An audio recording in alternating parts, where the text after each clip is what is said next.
Recep Tayyip Erdogan mungkin telah menyenandungkan para pendukungnya dengan bernyanyi setelah kemenangannya, tetapi dia sangat sempurna dalam menghadapi pemilihan umum.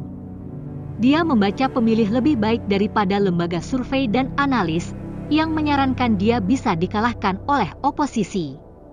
Yah, tidak kali ini. Lawannya Kemal Kılıçdaroğlu hanya terpaut 4 poin persentase di belakangnya. Tidak diragukan lagi Presiden Erdogan akan merenungkan hal itu saat dia memulai masa jabatan ketiganya. Negara NATO yang strategis ini telah memilih jalannya. Sebagian besar pemilih memilih satu musim otokrat daripada seorang demokrat yang belum teruji dalam bentuk Kılıçdaroğlu. Pemimpin oposisi menjalankan kampanyenya sebagai Mr. Nice Guy, awalnya menjanjikan musim semi baru untuk Turki. Dia kemudian membelok ke kanan, bersumpah untuk memulangkan semua pengungsi. Itu memenangkan beberapa dukungan ekstra dari kaum nasionalis, tetapi tidak cukup.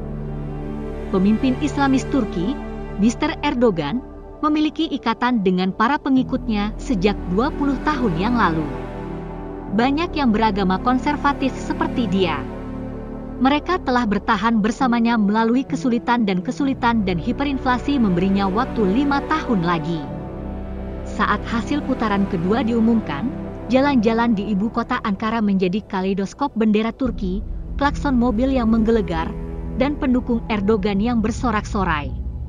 Sejumlah besar berbondong-bondong ke istana kepresidenan yang dibangun khusus dengan 1.000 kamar lebih. Saingannya telah berjanji untuk menggunakannya untuk umum. Itu adalah bagian penting dari daya tariknya di sini. Erdogan adalah pemimpin yang kuat, sultan zaman akhir yang tidak tunduk. Pesan pemilihan ini adalah banyak orang di sini yang lebih memilih pria tangguh daripada pria baik. Sekarang dia baru berani. Oposisi negara sangat terpukul, dan Kremlin sedang merayakannya.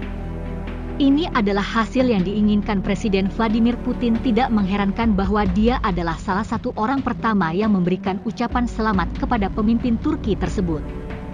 Putin melakukan apa yang dia bisa untuk mendukungnya, termasuk menunda pembayaran 600 juta, 486 juta untuk gas alam Rusia.